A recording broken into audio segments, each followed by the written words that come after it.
All right, now we're going to move over to what happens when you have too much cortisol being fired off from the adrenal gland, okay? That is called Cushing's syndrome.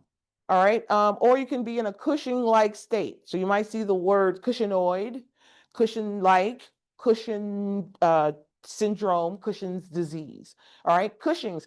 So whereas Addison is you add a steroid for that treatment, Cushing's, I like to think of that one as like when something's cushiony or like cushions are soft, fluffy, too much, excessive. All right. So think of a nice cushiony couch or a cushiony pillow in your mind when you see cushions and you think excess, too much, fluffy, like something like that. Yes, Joe. That's exactly what happens. That's exactly what happens. You get the moon face. It's listed right here. Moon face. And moon face just refers to like the way the face kind of fills out when a person is retaining fluid in the face. All right. So you go from you lose your contours and your angles, and the face just kind of forms this like circular shape.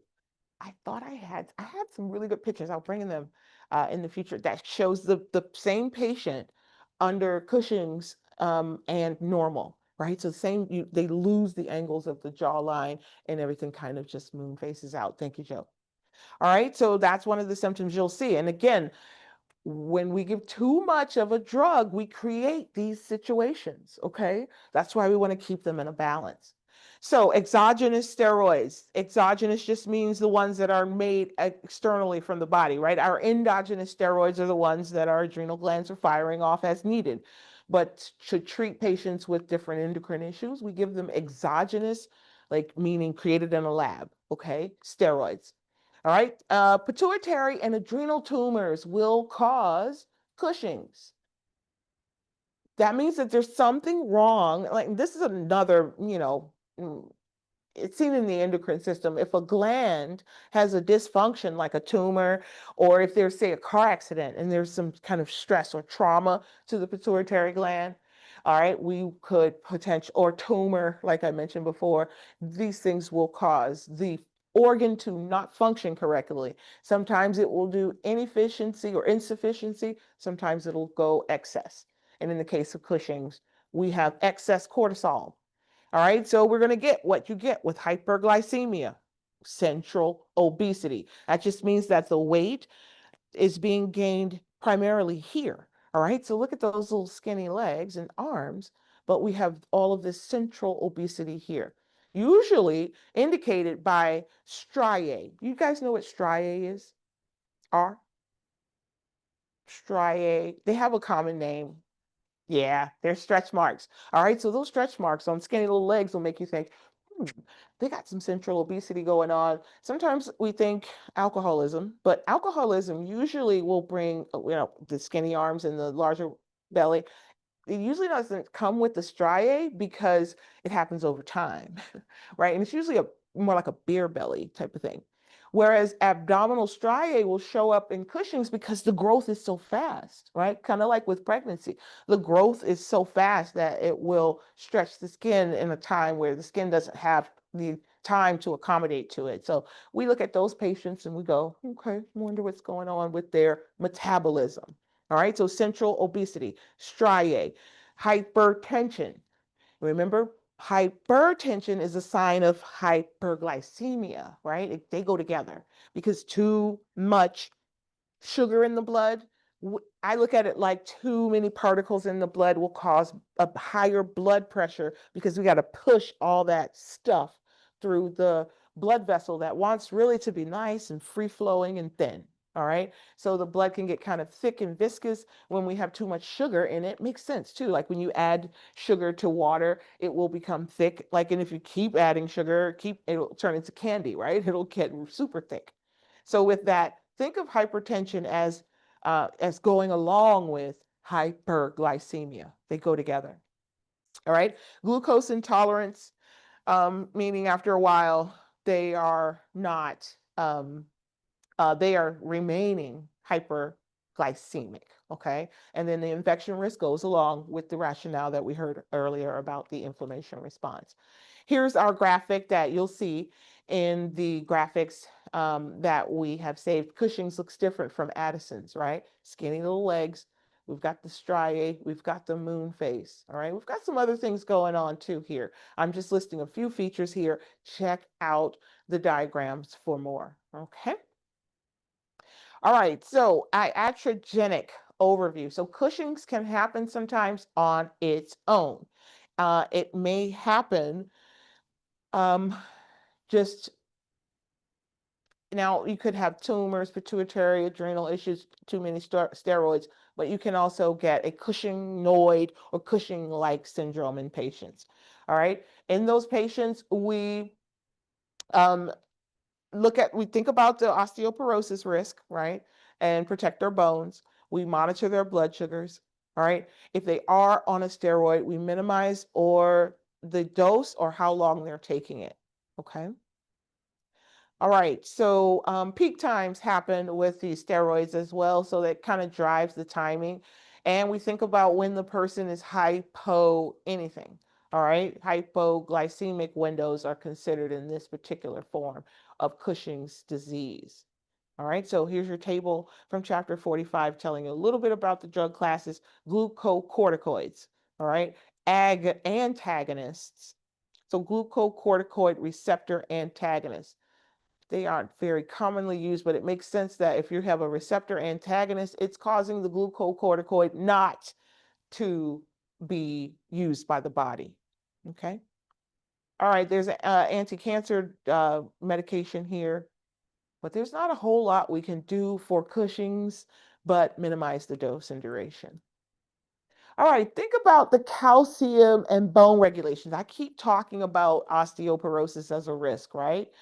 I want you to think about these other hormones that are produced by the pituitary gland, okay?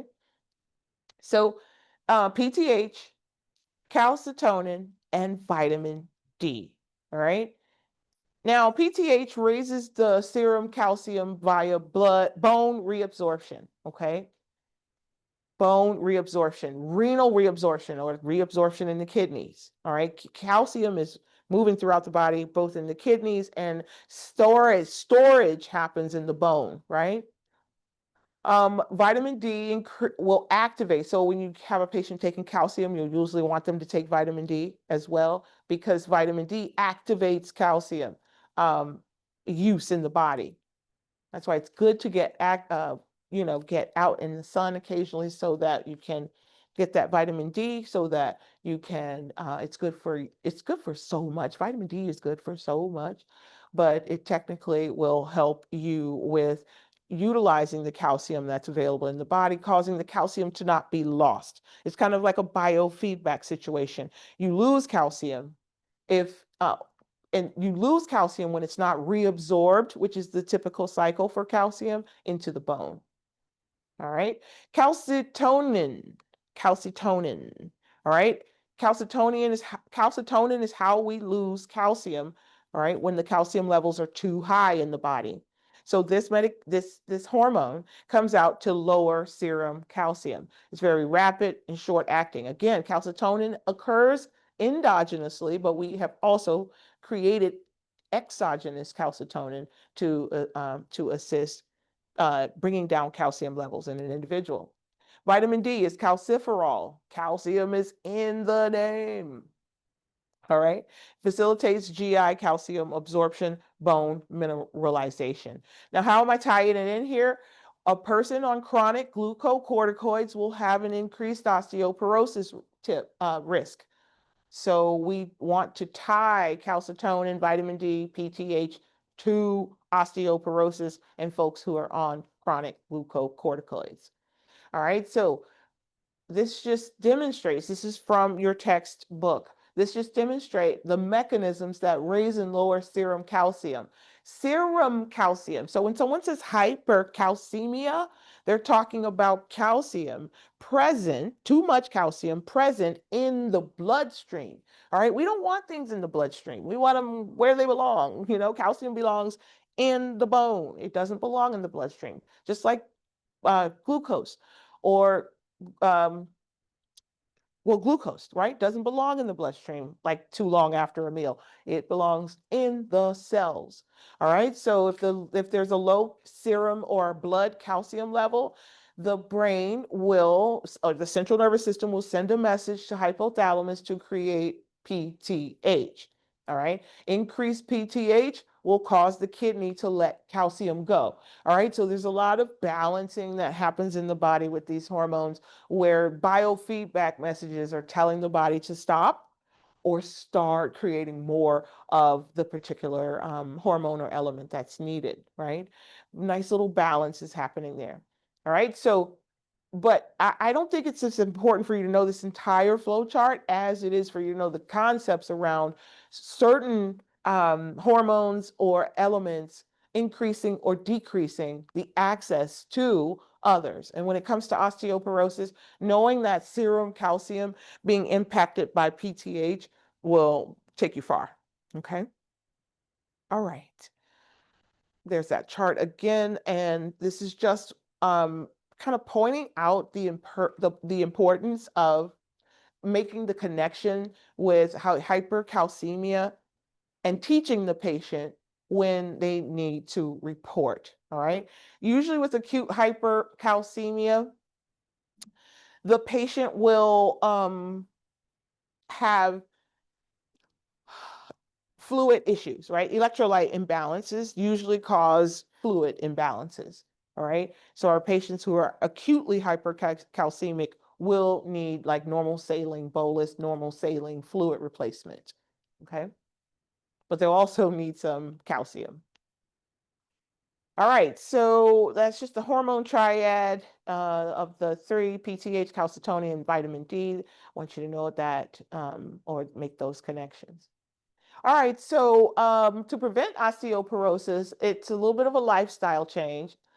Calcium, vitamin D, I told you those two want to be together. All right, if it helps to remember that vitamin D is named calciferol, it might help with you to remember that calcium really likes to travel along with vitamin D to be most useful. All right, weight-bearing exercise is a treatment for osteoporosis, right? Because any weight-bearing exercise is going to cause the bone to become more strong as well. All right, so a stronger bone is more calcified.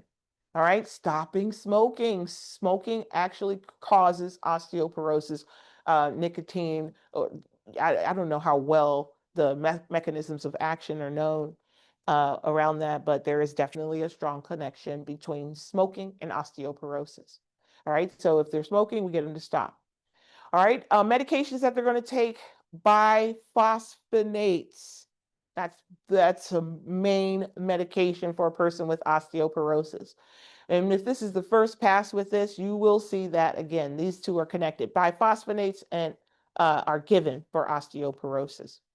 Okay, calcitonin also, remember, as we mentioned before, will increase the calcium levels.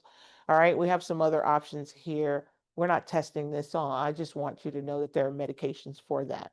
All right, just making that connection between the adrenal issues and osteoporosis. I like to do it here because there's really not too many other places I can talk about osteoporosis and how we treat it. All right, so safety. Prolonged glucocorticoids increase fracture risk.